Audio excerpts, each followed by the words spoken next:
This week, EA shuts down another studio. This time is BioWare Montreal. Shadow War is going to have some microtransaction and some more stuff from Intel. This is your host, Harry, and you're watching RF Download.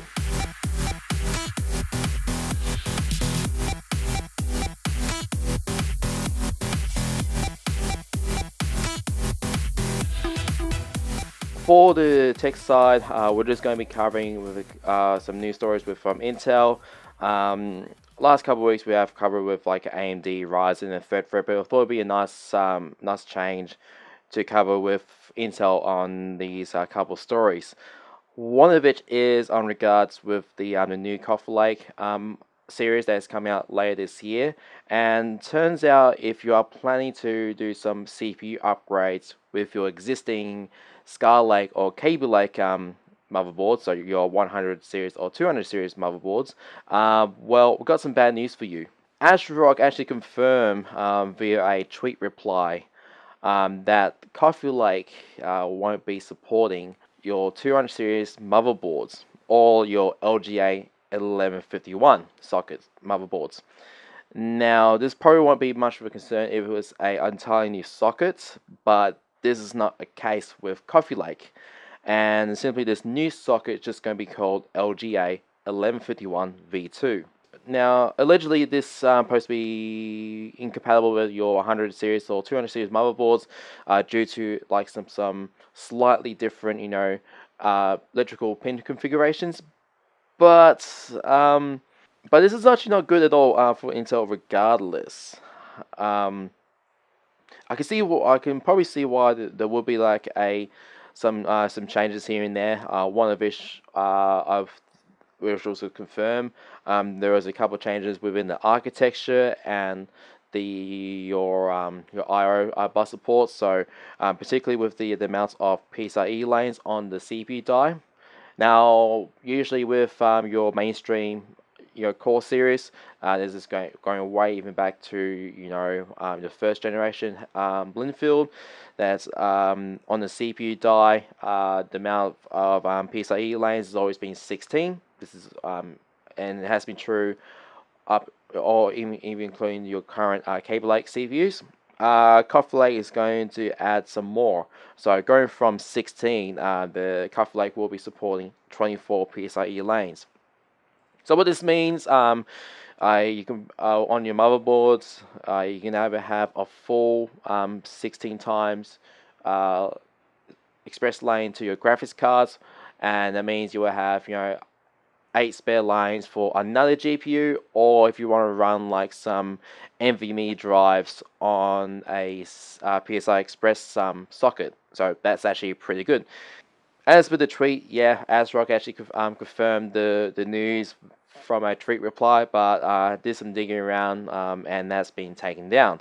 So what this means for your current users for Skylake and Kaby Lake, yeah, if you're going to be looking at a whole new CPU and motherboard if you want to upgrade to Coffee Lake. And for you guys, there's probably not much incentive if you already have an i7.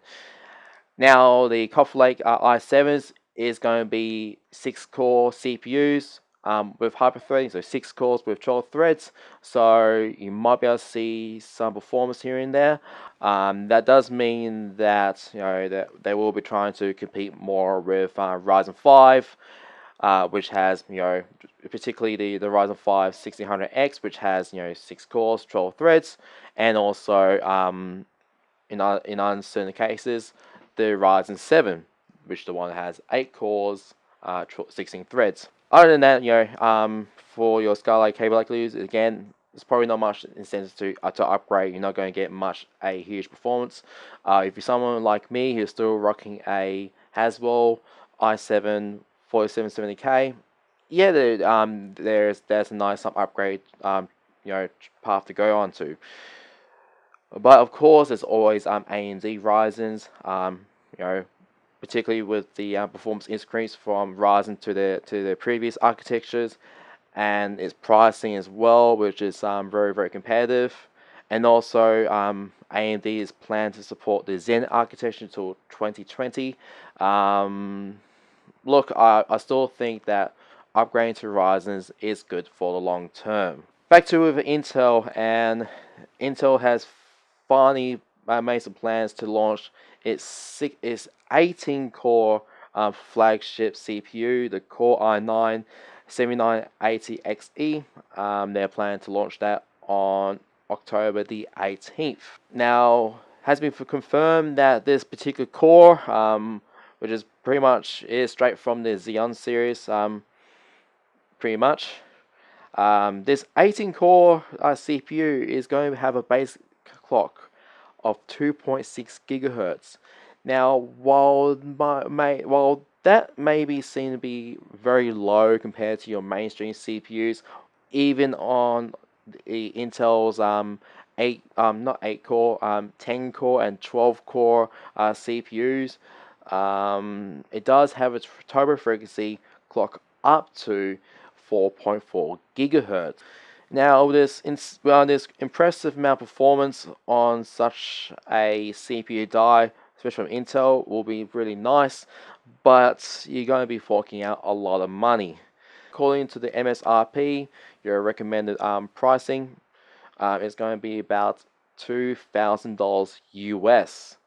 And after tax and after conversion to Australian prices, that's going to be close to $3,000, or specifically $2,800. So that's a lot of money for a freaking CPU. On top of that, you're also going to have to get your X299 motherboards, and they're not cheap at all either. So yeah, that's a big amount to pay. One of the things to take out of this this i9 CPU that Intel's calling their flagship is their first teraflop CPU, and it will offer its 44 PCIe lanes. Then again, Ryzen Threadripper, you can go buy even just the 8-core version of that, and you'll be able to get 64 PCIe lanes. So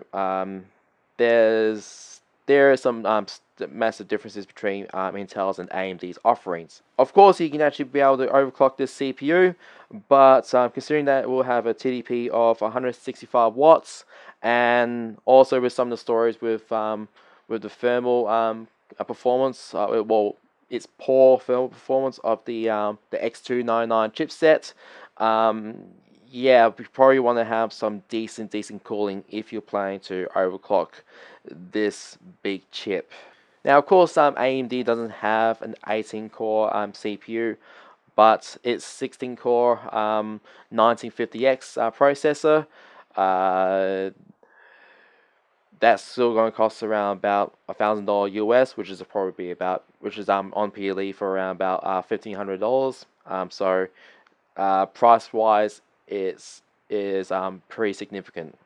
But then again, we have to wait for reviews whether or not if we see this 18 core will outperform the Threadripper on some benchmarks, but we may see Threadripper outperforming the 18 core Intel on some others. So we just gotta wait and see. Anyway, on to our gaming stuff, and I'm kind of disappointed that I just came this today. Shadow War. This is like your Lord of the Rings game, sequel to Shadow of Mordor. It's going to have some loot boxes as it's microtransactions. Monolithic's Productions community specialist Steve Rabago says that everything a player can buy with gold can be earned in the game over time for free, but gold gives players the option to acquire these items faster. No gold purchases are necessary to enjoy the complete game experience. Although you don't necessarily have to buy these loot boxes, it's still some form of microtransactions. And with microtransactions in this sort of cases, it's all just money. There's no real benefit to the players other than some vague, faster way to progress through the game. Now these little loot boxes, they will contain, either a choice between some gear, so weapons and armor, or rarity. These will also contain some XP boosters that will help you to level up faster. Some war chests that will provide some orc followers of some sort of training orders to level up and to customize your orcs. Of course, your XP boost and also some bundles. And look, to be quite honest, I'm not a fan with these sort of transactions. They don't do anything special to the game. I mean, you can still be able to progress through the game without these sort of microtransactions. And again, I just think this is all just money for the publisher. So I think the publishers are Warner Brothers, and yeah, you guys should be ashamed to yourselves because this is pretty pathetic. Lastly of all is yes, EA is actually planning to shut down BioWare Montreal, and they are keeping all the people in that studio. And what they are going to do, they are merging everyone to another studio called EA Motive. EA Motive is another studio based in Montreal, and there will be like another studio for some big projects.